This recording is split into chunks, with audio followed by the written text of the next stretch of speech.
Hello, welcome to this video on monopolistic or imperfect competition. So in this video we're going to look at the characteristics of a monopolistically competitive market and also illustrate monopolistic competition. Monopolistic is quite a difficult word to pronounce, I'll grant you, so you might want to just practice it under your breath if no one's listening. So as we said earlier, this is part of a series of videos looking at different market structures, how firms behave in different types of market. And we have a scale from perfectly competitive all the way down to monopoly. Today we're going to look at monopolistic competition, sometimes known as imperfect competition, which is the next one along from perfect competition.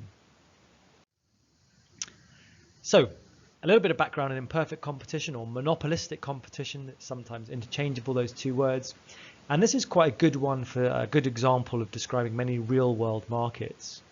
It's similar to perfect competition, with the main difference being that products here are slightly differentiated.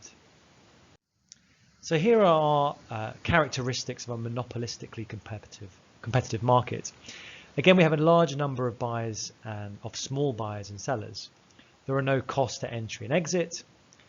The products are similar, but the key difference here is that they are differentiated. Buyers and sellers, again, have perfect knowledge. Firms have a small impact on each other, but they're not particularly interdependent.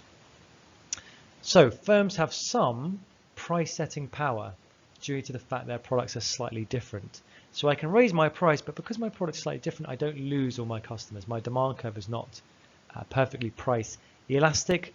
The demand curve here is downward sloping. Again, we assume that these businesses are profit maximizers. So these might be some examples of businesses that we might say are in monopolistic competition. So sandwich bars and coffee shops are a good example. Relatively easy to set up a sandwich bar, kind of just rent a small premises, buy some ingredients. Are my sandwiches similar to the competitors? They're similar, but maybe slightly different. I can have slightly different fillings. Slightly different quality to my product, and so maybe I can charge a slightly higher price than my rival and I won't lose customers. I have some price setting power. The decisions I make might have some effect on my competitors, but not really particularly. So key assumption here is that we have slightly differentiated products. So how do we have product differentiation? Well, this little table here is quite good for explaining some ideas of how we might differentiate our products. So it might be things like features, warranty, the performance, the design, the relationship, the customer service that we provide alongside our product. So these are ways in which a business might generate distinguish its product from the competition. So what we mean here in this context, products are similar but differentiated in terms of a different packaging or color or design or so on. So we have a certain amount of market power, so we can raise price without losing all our customers. So we have a downward sloping demand curve. So we're not price takers here, we are to a certain degree price makers. Although again, the price elasticity of demand might still be quite price elastic. So how do we illustrate this? Well, we know we have marginal cost and average cost curves for a normal business. And here, rather than a horizontal average, perfectly elastic average revenue, we have a kind of more normal demand curve here. We have some ability to charge a higher price or a lower price, and that reflects itself in our output. So if this business is a profit maximizing business, we want to produce all those units up and as long as the addition to revenue, so marginal revenue, is greater than the marginal cost of those units. So our profit maximizing point is here. What does that mean in terms of price?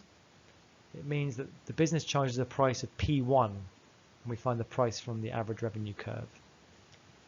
Now here it's making normal profit because at this level of output, the average cost is also the same. And so here we're including in our cost base, opportunity cost, so economic cost. So here the profit is the same as the average cost, we're making a normal profit. If we were to illustrate in the short run a business making supernormal profits, here is our cost base a little bit lower. We add in our demand curve. We know this is our profit maximizing point. and we go up to the average revenue curve to find our price. So we charge a price of P1, and here the average cost of each unit is C1. So the price outweighs the economic cost of each unit. So we're making supernormal profits.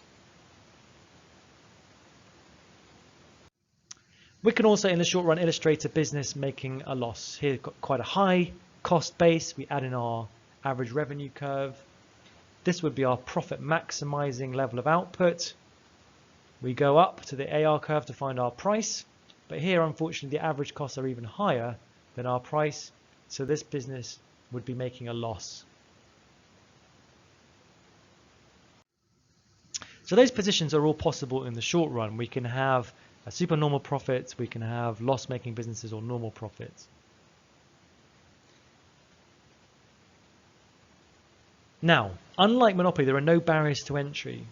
So if we have supernormal profits for a business in the short run, this is going to act as a signal to other businesses. New producers are going to enter the market. This is going to increase supply in the industry as a whole, which is going to lower prices across the industry, lower prices that firms can charge, in effect reducing demand. So the demand curve for an individual firm is going to shift to the left. We're going to have less demand because we have all these new entrants coming into the market. So in the long run, supernormal profits will be competed away, and eventually we'll get to a situation when only normal profits can be made. And this will be because the demand curve will continue to move left until the price equals the average cost.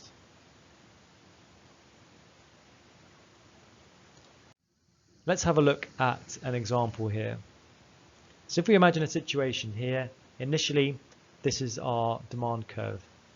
And so the business is making a supernormal profit, the difference between P1 and C1 for this business. Now, if this was the case in the short run, we would expect firms to look to join this industry. So in the long run, we would have more firms in the market, an increase in supply, and so the prices that we could charge would fall.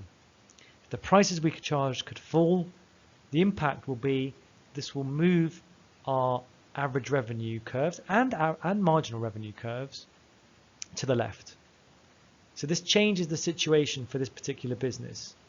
Now the profit maximizing point is where MR2 equals MC, and if we look up, the price P2 is also the same as the average cost. So this particular firm is now experiencing in the long run normal profits. So a quick summary: in the short run, firms are making supernormal profits. Other firms will enter the market, reducing demand for existing firms and moving the firm towards normal profits.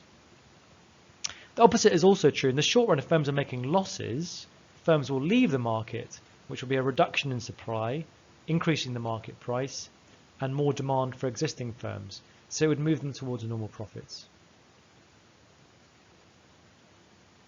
Of course, in the short run, if they're making normal profits, then we'll just stay at normal profits. So here is our monopolistically competitive firm in long run equilibrium. We can see that profit maximizing, they're operating at a Q1 level of output where MR equals MC, and the price P1 off the AR curve is the same here as the average cost. So this business is making normal profits, and that is a stable long run position. So what can we conclude about firms operating in monopolistic competition and efficiency? Well, prices, if you look back at your diagram, prices here are above the marginal cost. So firms in this industry are not allocatively efficient. Because we have a lot of firms in the market, we might not be able to fully exploit economies of scale. It's unlikely that we're going to be operating at the lowest average cost, and therefore unlikely to be productively efficient. And because we might be spending money on marketing and advertising, much of this spending might be wasteful, as many people argue, and so again it's unlikely that this business is going to be X efficient. There's likely to be some X inefficiency. We could be operating at a lower cost if we didn't have to spend so much on marketing and advertising our products to try and make them differentiated.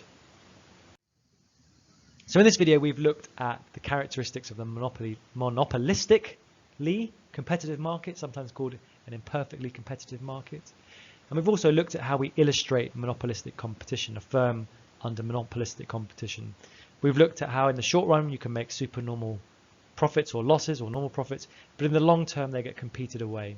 All firms leave the industry and we move to a position of normal profits. That's it. Thank you very much for listening.